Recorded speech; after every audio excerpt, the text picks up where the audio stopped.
Today is Wednesday, August 5th, 2026. This is Quick Start from CBN News. I'm Dan Andros. Eric Adams booed mercilessly while trying to pitch a data center to a local town hall. We'll have that top story and more on today's podcast, where we bring you news from a Christian perspective. Don't forget to subscribe and leave a rating on your podcast platform of choice. That helps us out a ton. So we'd appreciate if you could do that.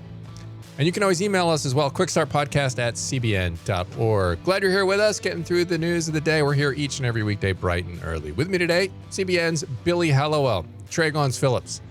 On the focus story, another top athletes coming out to defend women in sports. And on the main thing, could the government really run your neighborhood grocery store? And police the competition? Well, some are pitching that. We'll respond coming up on the main thing. I want to tell you about our sponsor of this podcast, Christian Solidarity International. They have been partnering with us here all year, and they are a fantastic organization, and they're doing incredible work. We've been talking about it, the persecution that has been happening, highlighting in India, which is a weird place. You wouldn't be the first one that comes to mind, but there are these radical Hindus, and they are not fans of people converting out of Hinduism and into anything else, but especially Christianity. And we have reported on CBN News many instances of extreme circumstances, pastors being actually lashed, getting lashings on the back, tying them up to like a pole or something like that, and with no shirt on, and they're just lashing them on the back, like biblical time sort of punishments that you would think of from biblical times, and they're doing them there, burning Bibles in piles. I've seen all of that on CBN News and reporting that we've had over the years, and so very dangerous place. And told you about a recent story where 13 Christians are behind bars there in India after they were arrested during a Christian worship convention. Well, CSI is on the ground in places like India. They are there helping out in situations just like this, and they're there for the long term. They're using the generous donations that you give and people like you give to continue their work so that they can invest in the long term and build relationships with pastors and networks on the ground. That's how you get things done. You can't fight these things if you don't know about a lot of the instances, if you don't know the people there on the ground. Well, CSI does. And so if you would like to help out and assist in these ongoing efforts, just go to csi-usa.org/quickstart, and you too can get involved in doing just that. csi-usa.org/quickstart. And we're going to go to the news in 90 seconds now. And Eric Adams, the former mayor, got a really brutal welcome in Wisconsin. So he was the former mayor of New York City, and he barely got through his introduction before a town hall erupted into boos and shouts of "You belong in prison." Adams had traveled to Wisconsin Rapids as a paid consultant for PNK Group, which wants to build a massive AI data center on the site of a former paper mill. Residents repeatedly interrupted his presentation, shouting concerns about water use, transparency, and the project's impact on the community. Others referenced Adams' past federal corruption case, which was ultimately dismissed. The proposed project would redevelop a 209-acre industrial site and is expected to create between 50 and 150 permanent jobs, but the company has not publicly identified the eventual tenant. Adams argued that AI infrastructure is inevitable and even shared a personal story about AI helping detect a friend's breast cancer, but the crowd remained largely hostile. After the meeting, Adams' spokesman said short video clips didn't capture the full event, insisting some attendees thanked the former mayor afterward, while PNK defended hiring him for his community engagement experience. Those are just some of the top stories of the day. You can check out more stories over at cbnnews.com. And guys, this video of Eric Adams out there, I don't think that people even knew that Eric Adams was coming, but I mean, this is a guy coming from out of town trying to pitch these data centers. And I mean, I think it shows the frustration and the anger that these people had about these data centers. It really seems like the tides are turning and everybody hates these data centers and absolutely nobody wants them in their backyard. We saw that farmer we covered a few months ago who was offered just millions of dollars for their farm, way above market value. And they're like, nope, not doing it. We're not going to sell out our town like that. So man, it just seems like people, I mean, AI is obviously here and people are using it, but nobody wants the data centers. This is setting up quite the battle going forward. Everyone wants the AI and they want the power of it, but nobody wants the data centers. So I don't know. It is going to be interesting to watch this unfold from here, because especially, I mean, you have these dual things going on. You have people obsessed with protecting the environment and not wanting things like this around. And then you have people obsessed and reliant now on what these data centers provide, which is, AI and power and the ability to work faster and smarter and all these other things. So, it's really a collision course of things here, but I'm betting the AI wins out in the end. I'm betting the data centers win out in the end. Yeah, I think it'll be hard to see this train get derailed and stop altogether. I think that they're going to certainly meet a lot more headwinds, because I think now, probably for the first time in, I don't know, a decade, at least since Trump came on the scene, it seems like conservatives and progressives are fairly united on this issue. Yeah. I don't know anybody in my friend group or family who is like, oh yeah, bring on the data centers. I think early on, it seemed like conservatives were a little bit more, not necessarily supportive of them, but okay with them, because it was, well, it's jobs, or creating more jobs. This is just the move of capitalism. It marches on and we're just going to have to accept it. But now I think, because people are seeing the rising energy costs and they're seeing water shortages and water bill increases and all of this stuff, meanwhile looking and saying, well, they're getting all these tax breaks to build these data centers, and I'm getting stuck with the bill with my electricity energy prices going way up. I think now that the chickens are coming home to roost, we're seeing more frustration over it. So I think if it doesn't play a big role in the midterm elections, it certainly is probably going to be a big talking point in the next presidential election cycle. So it'll be interesting to see how that just shapes politics moving forward. Yep, and we'll certainly keep an eye on it on cbnnews.com and faithwire.com. Make sure you're staying tuned there on a daily basis and taking a look at any updates that may come along. All right, we are going to go over to the focus story now, and we've got another top athlete coming out to defend. It seems like it should not be such a brave stand, but unfortunately it is these days, defending just women playing in women's sports. What's the story here? So she was speaking at a Canadian Open press conference in Montreal when the world's #1 Ariana Sabalenka, tennis player, she backed the Women's Tennis Association's new transgender eligibility policy and genetic testing requirement. She called it fair and necessary to protect women's tennis. She told reporters this week, I think it's really important to keep the fairness in our tour. She went on to explain her reasoning in a blunt physiological term, saying that biologically men are just stronger than women. At point blank, that's just what it is. So it's not really fair to expect women to compete against biological men, whether they look like women or not. They're still biological men, and women should not be forced to compete against somebody who physically just has an advantage over them. What WTA policy is she endorsing? Yeah, so the policy in question is the Women's Tennis Association's just implemented genetic testing requirement for all athletes. It includes a one-time genetic screening for the SRY gene on the Y chromosome, the standard test used to confirm anybody's biological sex. This is something that's been around for a long time, and now it's being applied to sports. And Sabalenka, she didn't ask for an exemption herself. She said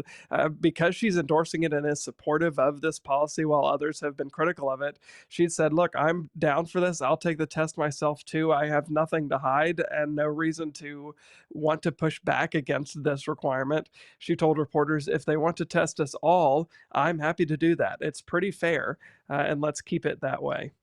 How is this part of sort of an ongoing trend that we're seeing right now? Yeah, look, we've been talking about this just this week now several times. Sabalenka is just one of the latest to add her voice to this conversation. Sophie Cunningham has been one, of course, who has been very, very outspoken on this issue. And even tennis legend Martina Navratilova has, if I probably butchered her name. No, you were pretty close.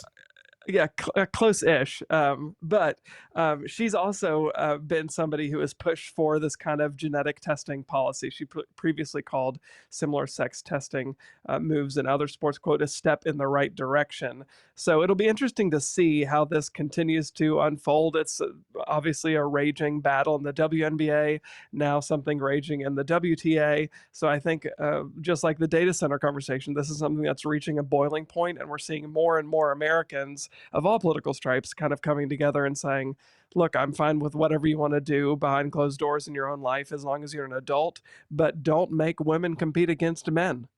It seems like pretty obvious common sense. And you would think places like the WNBA and the WTA, what's the W stand for? It's women.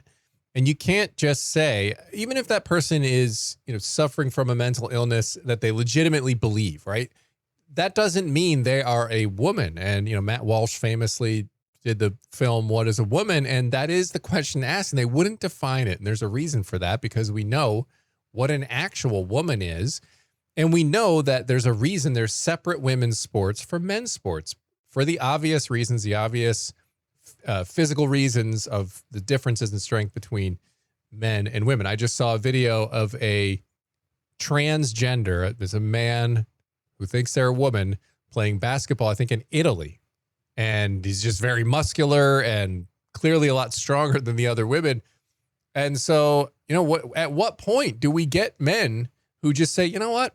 I'm going to throw on a wig and I'm going to go make a few bucks in the WNBA because I think I can. Clay Travis actually just offered $10 million to buy a WNBA expansion franchise. And he said, listen, it'll be the most inclusive team in history. It's going to be all transgender men who, transgender women, men who think they're women, and it's going to be the most inclusive team in history. At what point do they have to allow that because of the rhetoric they're doing right now? It's like they're signing their own death warrant when it comes to being a league, and it's like they don't even realize it. It is wild to me that this is even a thing, that we are in such a delusion of chaos that we cannot just say what the facts are. Although there are more people on an encouraging side, like Sophie Cunningham, who are willing to say it, but it still is surprising to people. It's like, oh, they're bold. It's like, well, they're speaking what was the truth 2 years ago. Yeah. Like 5 years ago, 10 years ago, we would have been laughing over this. In fact, I feel like there were SNL skits about this. There were movies about it. There were a Monty Python. Now, and I'm not saying we should be mocking people, but my point is we should be telling the truth. And the fact that people telling the truth are being treated like they're unicorns is bizarre. And that shows that we still have a lot of work to do. Trey? Yeah, I think, I'm grateful for voices like this tennis player, because the more people who stand up, people like Sophie Cunningham, people like Caitlin Clark, people like this tennis athlete who are willing to put their necks on the line and say what is simply the truth.